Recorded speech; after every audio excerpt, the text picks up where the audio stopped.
السلام عليكم ورحمة الله وبركاته. مرحبا بكم في فيديو جديد على قناتي داليس حنان أسكال. نتمنى يا ربي تكونوا بخير وعلى خير.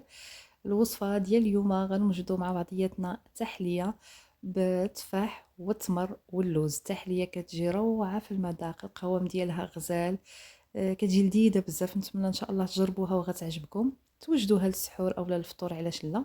بلا ما نزيد نطول عليكم، ندوزو مباشرة للمكونات وطريقة التحضير وفرجة ممتعة.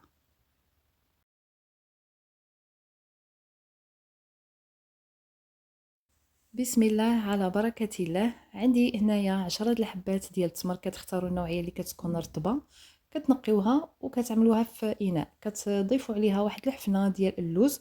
بالنسبه للوز ما يكونش محمر. عندي هنايا لتر ديال الحليب، لكن غادي نضيف على ديك التمر واللوز غنضيف غير شويه د الحليب.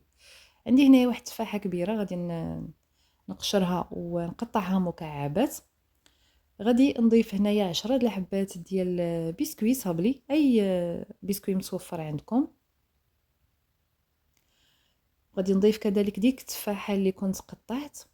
غادي نطحن هاد المكونات هادو مزيان. هنايا ممكن تطحنوا في الخلاط الكهربائي،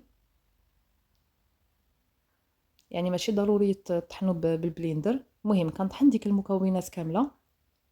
من بعد غادي ناخذ هنايا واحد الكاسرول، غادي ندير فيها ديك الحليب اللي كان بقالي.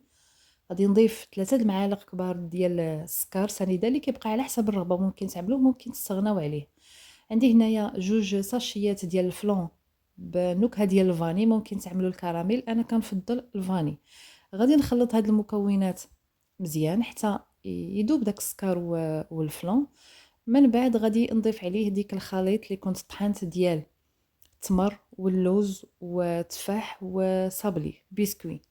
غادي نخلط هاد المكونات هادو مزيان حتى ينسجموا مع بعضياتهم. من بعد غادي نردهم لفوق النار، ومع التحريك المستمر بطبيعة الحال حتى يعقد لي الخليط.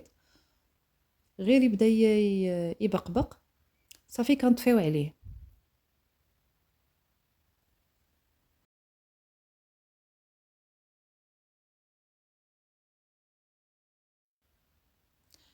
من بعد ما كيوجد عندي الخليط، هو ما كيعقدش بزاف، ما حدو كيبرد وهو كيعقد، يعني غير يبدا يطلع داك الخليط ويبدا يبقبق صافي كتطفيو عليه وكتحيدوه من فوق النار. من بعد غادي نبدا نعمر في الكيسان ديالي. من بعد ما كنعمرهم غادي نخليهم حتى يدفاو، يعني حتى يبردوا شي شويه. من بعد غادي نغطيهم وغادي ندخلهم للثلاجه 3 سوايع 4 سوايع، يعني حتى كيبردوا مزيان وكتقبض ديك الكريمه في راسها. من بعد كنخرجوهم وكتزينوهم باي حاجه بغيتو، ممكن تزينوهم بالكراميل بالشوكولا. انا فضلت انني نزينهم غير بشويه ديال اللوز مطحون مع ديك اللوز صاين هيداك حمرته وقطعته بالموس. وكتقدموها بالصحه والراحه، كتجي لذيذه ورائعه بزاف. شكرا لكم بزاف على حسن المتابعه، وان شاء الله نتلاقاو في فيديو قادم بحول الله، وصفه جديده ان شاء الله. خليت لكم الراحه، في امان الله.